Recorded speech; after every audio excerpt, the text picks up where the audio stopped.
Ada yang minta gono gini dan semuanya ketika ditanya ada resit pengirimannya enggak disimpan semuanya, sudah masa lalu Leo ngawo. Kita secara hukum kan harus ada bukti, Mbak. Bisa dipahami nggak saya ngomong? Semuanya harus serba bukti kalau pakai hukum. Jangan cuman maunya saya, dia baik-baik, maunya saya, dia begini-begini begitu. Ya sudah, sampean berdoa, puasa aja yang tekun. Minta sama Gusti Allah sama Tuhan, kira-kira biar dibuka pintu hatinya. Kalau sampean mau pakai cara itu silahkan. Jadi pembicaraan kita nggak perlu panjang-panjang. Tinggal memohon aja sama Tuhan. Saya tidak lagi ingin memarahi sampean ya, tapi saya ingin ngajak sampean berpikir. Bisa dipahami nggak? Saya nggak marah. Sampean harus dibangunkan dari tidurnya. Nggak boleh juga idealis dan egois. Mau pakai caranya sampean. Harusnya dia nurut saya, harusnya dia begini. Bagusnya dia kayak gini lah. Terus untuk membuat kayak gitu itu bagaimana?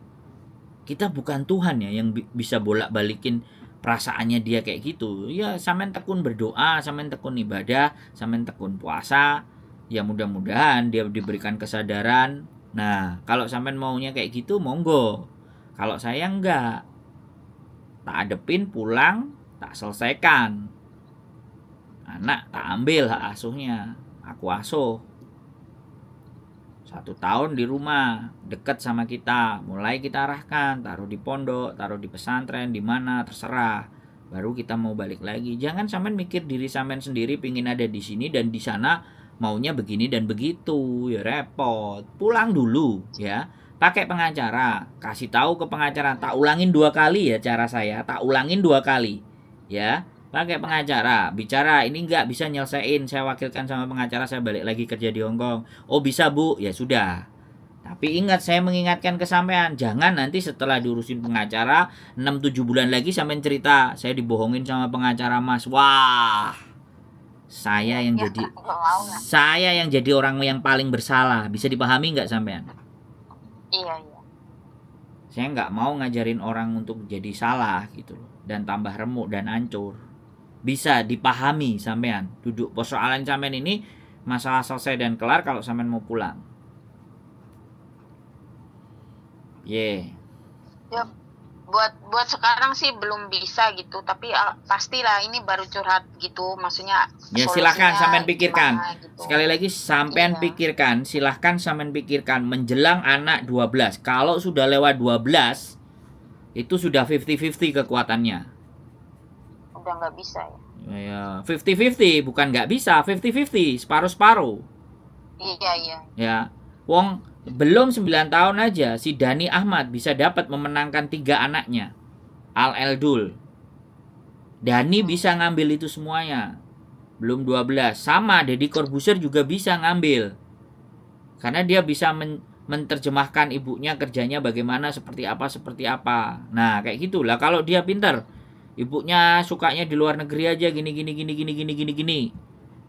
Tidak ada di tempat, ya kan? Terus bilang, "Mana kiriman?" Nggak ada buktinya, sampai nggak ada resitnya. Ya mampus kita. Kalah kita. Bisa dipahami nggak? Iya.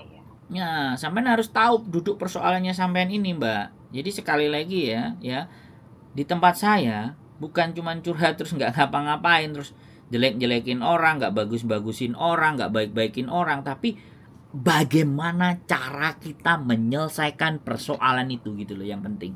Itu yang paling penting di konten saya. Ya, jadi seperti itu ya. Saya tidak marah sekali lagi, tapi saya harus berbicara keras kepada sampean supaya sampean kebangun. Supaya menyadari iya ya. Iya. Oke, oh aku harus begini, harus begitu. Sampean renungkan lagi, sampean pikir-pikirkan baik lagi. Ya. Sekali lagi, itu saya ya. Sekali lagi saya tidak lagi memarahi sampean. Saya tidak juga teriak-teriak sama sampean, tapi Mbak, posisinya seperti ini. Kita harus begini dan begitu. Oke? Sudah bisa? Oke. Sudah dapat pandangan? Ya bisa. Ya. Udah dapet. Ya, sekali lagi ya. Konten saya bukan untuk menghujat orang lain atau siapapun. Konten saya adalah bagaimana kita bisa menyelesaikan beban-beban pikiran kita gitu loh. Bisa dipahami nggak? Iya. Masalah-masalah kita itu bagaimana menyelesaikannya. Oke? Oke. Ya, mohon maaf kalau saya Udah. berbicaranya agak Iya. keras. Sekali lagi, ya, saya cuman berusaha peduli sama sampean, tapi saya tidak bisa mengikuti cara berpikir sampean. Nah, itu Ya ya. kan aku juga butuh pandangan orang lain, gimana kadang kan aku salah nggak sih ya, aku Ya. harus gimana. Siap. Seneng kalau aku sampean bisa menyadari hal itu. Ya, sampean timbang-timbang, sampean bolak-balik, sampean pikir-pikir, sampean angan-angan setelah berbicara dengan saya. Ya. Selanjutnya ya silahkan. Ya, saya dengan terbuka, kapanpun sampean mau telepon lagi, kalau lagi pas waktunya ya bisa saya angkat. Kan begitu, Mbak? Iya. Siap? Ya agak lega sih aku Ya. bisa, maksudnya Ada. gitu, bisa. Punya pandangan. Iya, ada pandangan. Kalau sekarang sih aku belum bisa, baru maksudnya nanya-nanya gitu. Siap. Ada cara lain enggak gitu. Siap. Ya udah, makasih ya Mas Andro. Sehat selalu ya. Mohon dimaafkan kalau saya Iya. teriak-teriak ya. Iya. Mohon dimaafkan. Oke. Sama-sama. Yuk, bye-bye. Sehat selalu. Yuk, assalamualaikum. Oke, buat teman-teman semuanya ya. Sekali lagi, dan intinya bahwa ngobrol kita harus ada solusi. Harus ada tindakan apa yang harus kita lakukan. Semuanya Anda yang menentukan. Sampean semua yang menentukan. Saya hanya teman ngobrol. Keep stay tune my YouTube channel and see you next video. Bye-bye.